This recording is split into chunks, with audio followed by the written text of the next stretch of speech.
I love people. I actually do. Like, to the point that sometimes my heart breaks. I think you have to like life and observe it in order to like want to show a version of it, or it's just like you doing your, you know what I mean? Just you just being like, look at me. Filmmaker Magazine presents Back to One with Peter Rinaldi. Nicole Beharie is an actor. She sat down with me in cyberspace to talk about the work. The process you had for Miss Juneteenth preparation process, I think might be a little different than normal because it was, the way you were talking about it in other interviews, it was a little bit more immersive.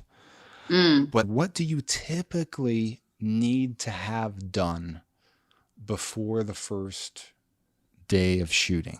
I need to know my lines. That's big. Very basic.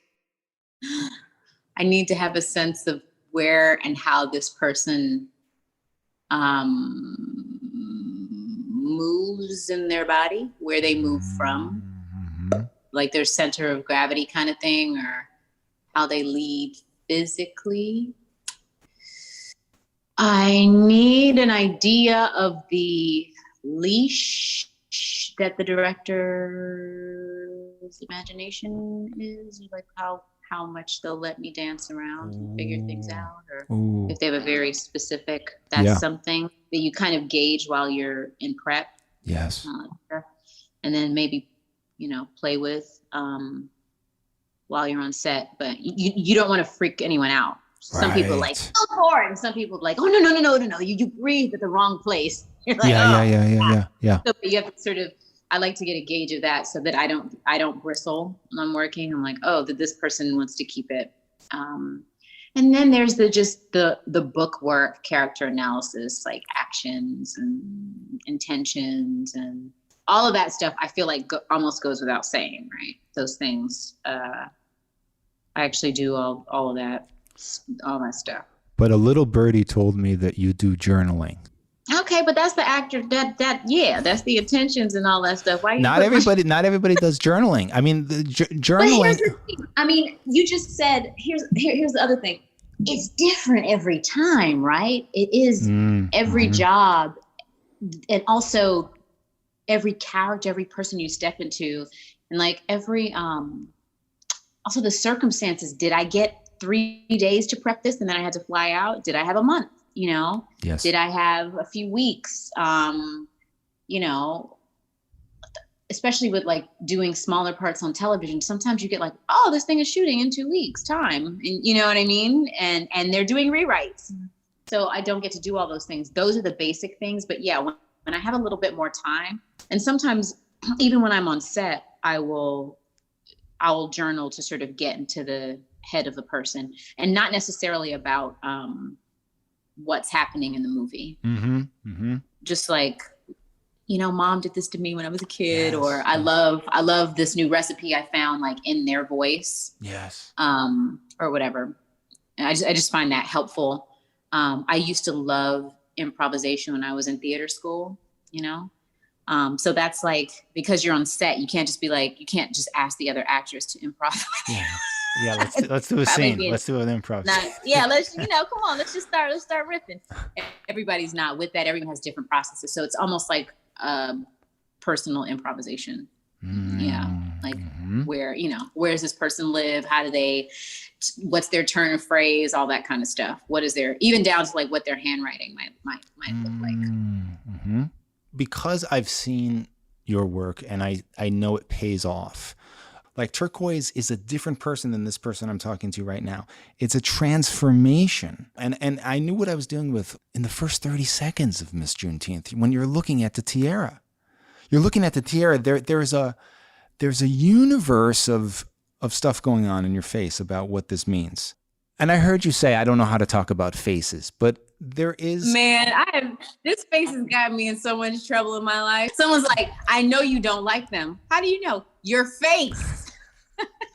So wait, if that's true, then that means that you could be overexpressive which I haven't seen from I you. am overexpressive. I would disagree. And we can't listen Sometimes to you. it depends on the lenses and the awareness again of the person who's like capturing it. But yeah, I am a little overexpressive. Like I remember Steve McQueen's once being like, "You're pulling faces." And I was like, "What?" Oh. Like, that's like kind of just how my instrument is made. It's not like a conscious thing. You know, everyone has like different things. Yeah, I don't know. Do you actually adjust when you learn what the lens is? Do you adjust immensely when you know that what the lens is? Adjust my face? Adjust your approach. I'm just messing with you. No, I mean, of course, if it's a wide, right? And if it goes from the wide to the medium to then a close up, I do adjust a bit, because I feel like the camera can pick up on more. You know, the cool thing about this particular movie is we didn't have a lot of time, so I think we would do wide and then like medium close, like all the time. You know, so I kind of knew like where it lived, and what else? And Channing our writer director gave me the opportunity, and Daniel Pattison, the DP cameraman extraordinaire, he gave me the space to just kind of breathe and think. It's not like I'm like, you know, telling my face to do things. It's just sort of being in it, you know. It's something it's one of the things that drew me to this character. Is like she's a person who a lot of people would ignore, right? So like when I go to parties, there's always like someone holding court telling a big story or something, right? Usually an actor or someone who's like charismatic. I tend to want to scan the crowd and I look at the actual reactions of the faces of the people listening. I think that that's actually more interesting, right? Yes. The sort of the listening and the taking all that in when people feel like they're not being watched. And so that was kind of the goal with Turquoise, is like, she's someone that people don't really watch. So we're like turning the camera on that person that you generally ignore and seeing all the stuff going on with them. You go to Fort Worth, spend time with people there. Mm-hmm. You even do, bar back work, right? Serving. Like all that to me pays off because I connect like moment to moment as an audience member. A little bit of something that's true, I'm locked in. And if they're back to back, I'm just locked in. And I think that's all part of it. When you know where your stuff is and, on the set or something like that, and it just feels like your kitchen, or where things are in the bar, like stuff like this, or you know how to talk like these people, that all matters. And the idea of going down there and doing that, like, paid dividends, I would think. But I would have thought that you and Alexis Chikese had spent 3 months together before you guys started. And I learned that you didn't. She started right before filming, right? Yeah.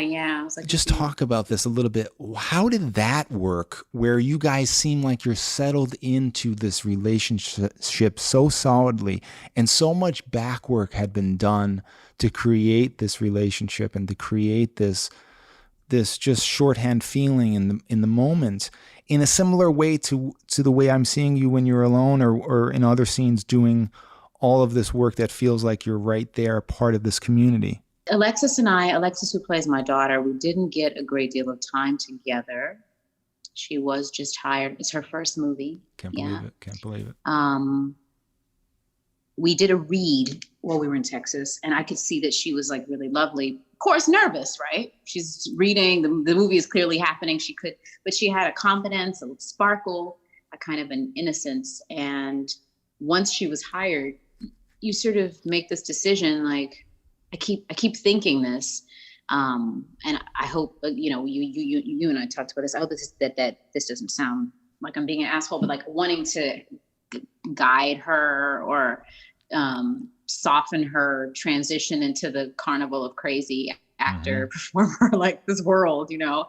Suddenly she's like, oh, I didn't know the hours are going to be like this. Oh, I didn't know it was going to, all those things, thinking it's going to be different, and we're like shooting in a house, in this little back room, and it's not all the things that you think when you look on Instagram or whatever. But right.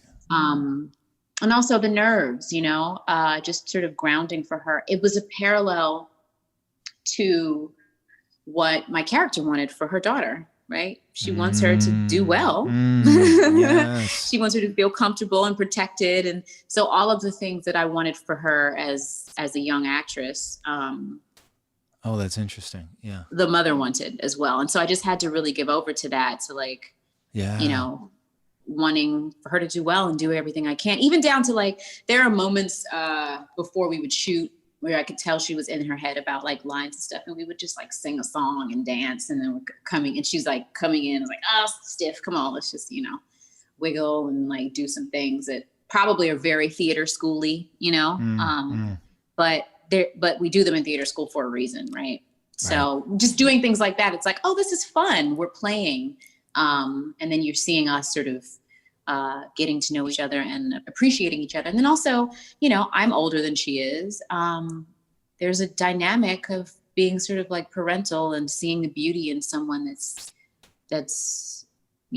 similar to you, that wants similar things. And so, it's actually really strange. Like mothers and daughters, like there are moments where, I'm looking at her and I'm like, she's going to be this, and that, I'm like, oh, my mother probably thinks that. And she looks at me like, or thought that when I was a teenager. So I was having thoughts that I Nicole would not have had if it weren't for those parallels. And then again, she was just so open. So that's not just me, it's her. Right. I was shocked that you weren't a mother in real life. I think anybody would be. And it reminds me of Carrie Coon in the Leftovers. She talked. I talked to her about how she wasn't a mother, and that was such a mother sorrow. So I was wondering if was that a burden you had to deal with? Was that a worry that you had about? I definitely have thoughts. And as I'm working, I'm like, if I had children that were, in their early teens, would I have done this differently? All I can do is substitute, what I think, my dreams and goals and, genes in somebody, and just wanting with all my being and like my visceral nature to sort of protect them and create the best world for them. That's all all we have is our imagination in this whole thing. And then our vessel, so, but I have had the honor and the blessed life to have many, many, many, many, many mothers. I have my biological mother, but I have aunts and sisters and, creative mothers and mentors and all those sort of things. So my community of womanness or whatever that is strong. So stealing from all those people, borrowing from all those people, honoring all those people with like little bits and pieces, I think, that's what we're seeing. But yeah, I still think, after I have kids and look back at this, I might be like, see, I didn't know what the hell I was doing. That's not what it was like. It could be that way, but I'm an actor, and this is what I've got here and now. So you can this is what I'm owning. Another aspect of that too is like what the story is asking for, because there are different, again, the script and then what ends up being the final cut sometimes is different, right? So there's maybe a little more edge or a little more softness in different places. And then when you see it all together, you're like, oh, this is what we collectively made. But there are takes where I may have been spicier and all those other colors that I think, I've seen from moms too.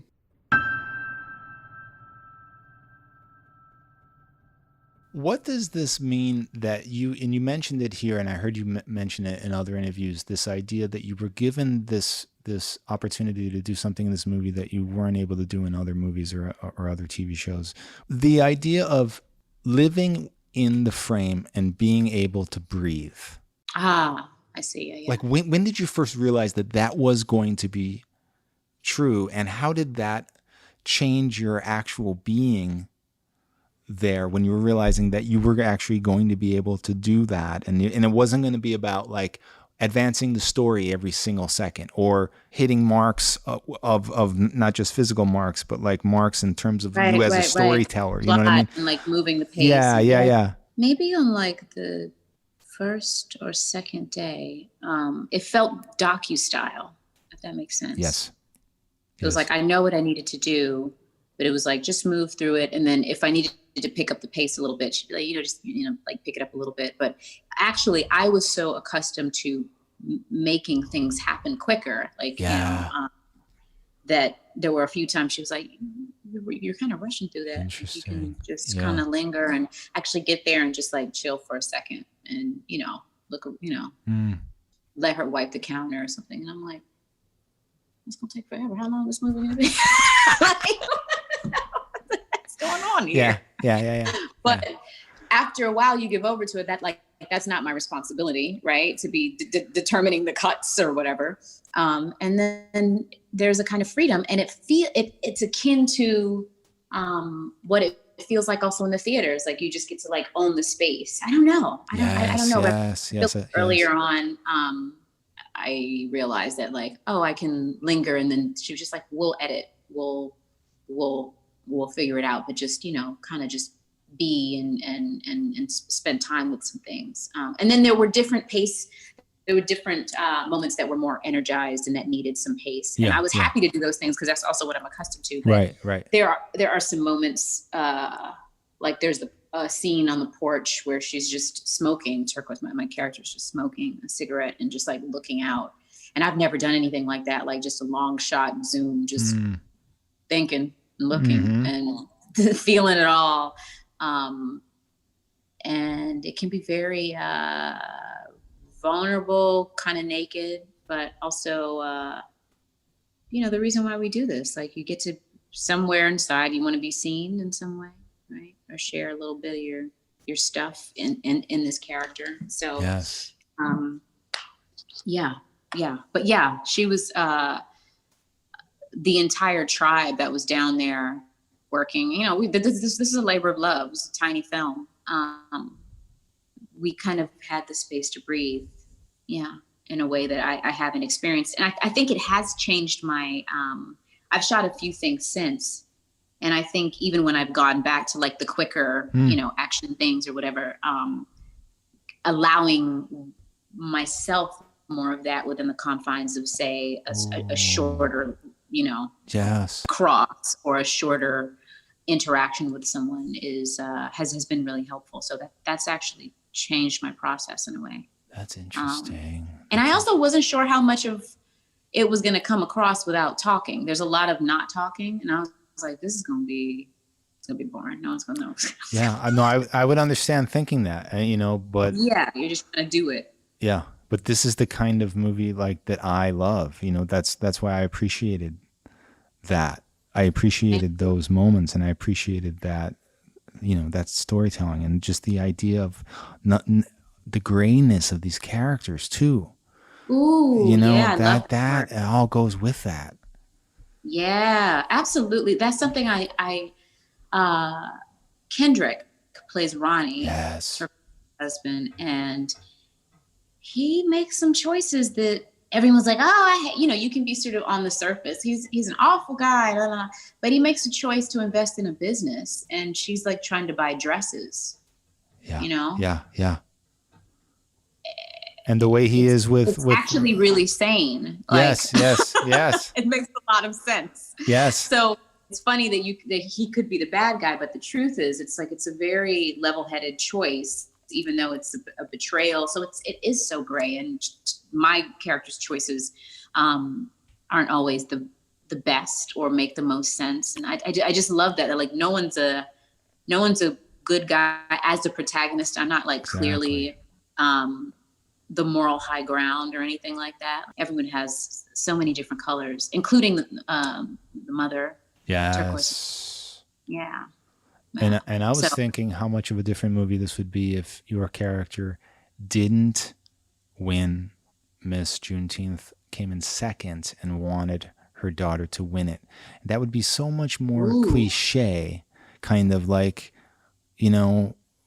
kind of the stereotypical kind of thing. You know, I'm so glad that that wasn't the choice, storytelling wise. Yeah. And I mean, I have to say hats off to Channing for that, because I think that's maybe some of what I read initially. Is I thought she was going to be a little bit more of like a pageant stage mom. Right. And that's in there. It's in there, but it's different. You're right. Yep. It is different. I heard you say something that made me think that this was the secret to your performance. Oh, okay. Which is... Let me know. You said that you went on your own journey of realization of what you, Nicole, actually really want, kind of as you were going down the journey of embodying Turquoise and her journey of what she wants. And it made me think, is this what actors need to, if they don't have that, do they need to find it in themselves in order to take the performance to the next level?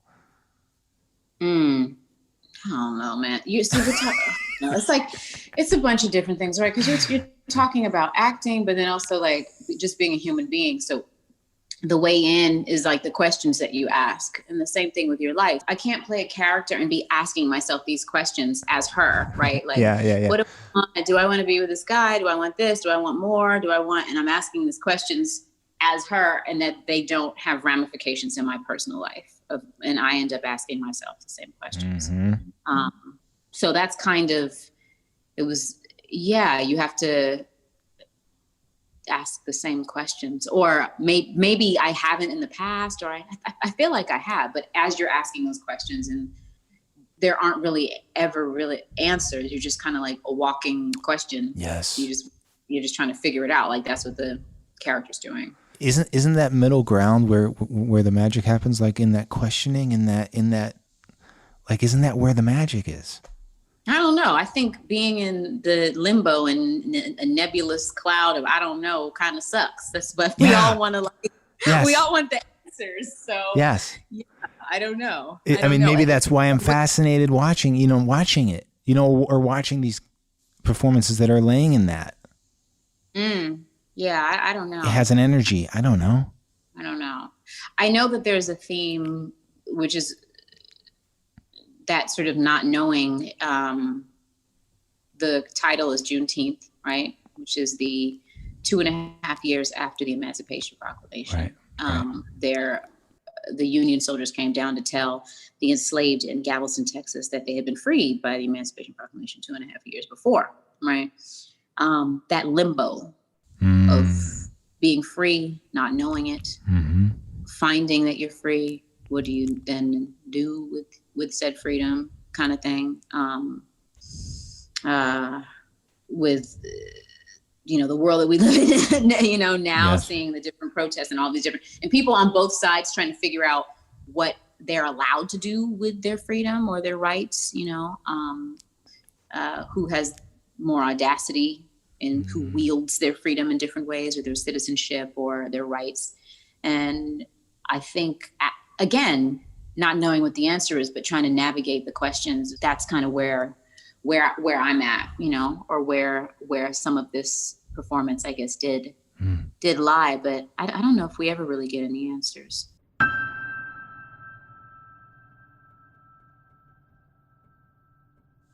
Is there something that you do when you're not working to kind of feed your inner actor?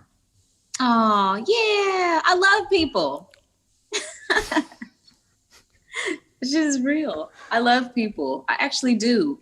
Like, to the point that sometimes my heart breaks, and I like beautiful things, museums, art. I think you have to like life and observe it in order to want to show a version of it, or it's just like you doing your, you know what I mean? Just you just being like, look at me.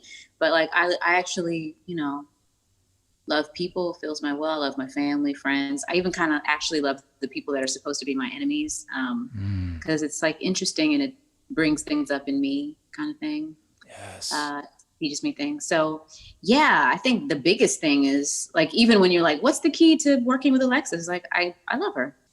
Yes. Yeah. So yeah, I feel like that's it. I have a garden. I like goats too, like animals. Like those things, you know, I don't wear any makeup or I don't do anything to my hair and all that stuff when I'm not working. Sometimes, I mean, like Juneteenth, no hair and makeup there. So sometimes when I'm working, to not think about those things or get, you know, too bogged down with aging or what I feel like I'm supposed to look like.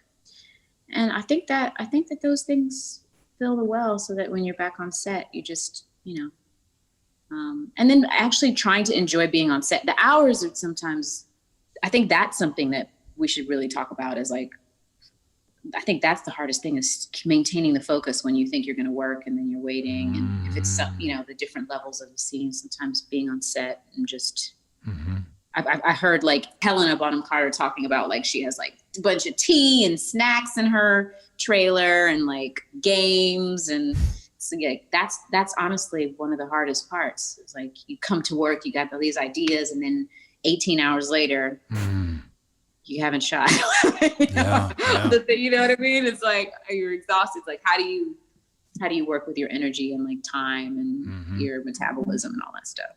Conservation of energy. Yeah, that's a big one.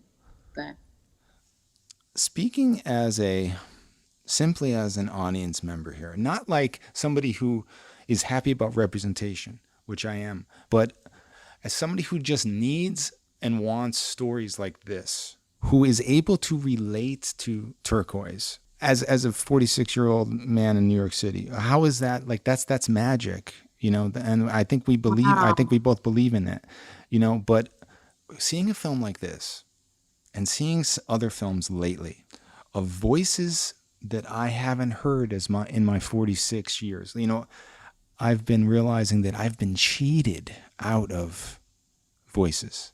Oh, wow. So the question is, do you feel like things are actually changing? Because some people are saying, especially with in the Me Too side of it, that it's a fallacy that this is changing. The men still are running things. It's still as disgusting as it ever was, you know. Hearing that like third hand or something. You on the inside, are you seeing actual change in the creative world where things are actually happening? Is this real?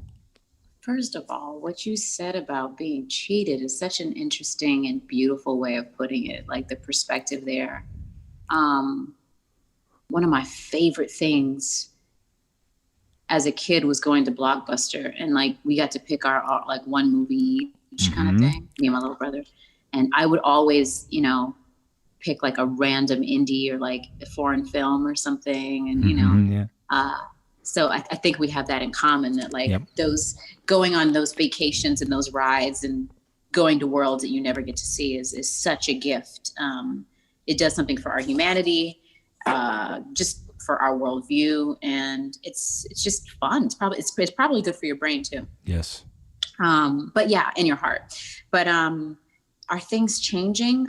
The fact that I'm talking to you and doing all these interviews is probably something, right? Yes. I'm cautiously optimistic. I know in the last few jobs, last times I've been employed, they are doing sort of like conversations at the beginning about, you know, what is sexual harassment, et cetera, that are mandatory for everyone. And, you know, having inclusion and diversity conversations. I feel like there are steps, but again, waiting for freedom, right? Yes. Or like once we're there, there's that limbo, there's the figuring out how we do it. I think we've just gotten to the place of acknowledging that there's some inequality and some problems. And so I think we're like, you know, if it's 100 years to come, we're like in like year 2 or something, like 2 or 3 maybe. Yeah. We're just like, oh yeah, there's a problem. So we're going to try these different things to fix it. But I mean, when you look at the landscape of all the wonderful performances by women and people of color and LGBTQ community, and just like, I mean, there's so many things that I haven't seen myself. So I think it would be very pessimistic for me to say that nothing is changing. We just hope that it's consistent and that even more people are included, you know? Yes. Nicole Beharie, thank you so much. Oh, it's a pleasure, man.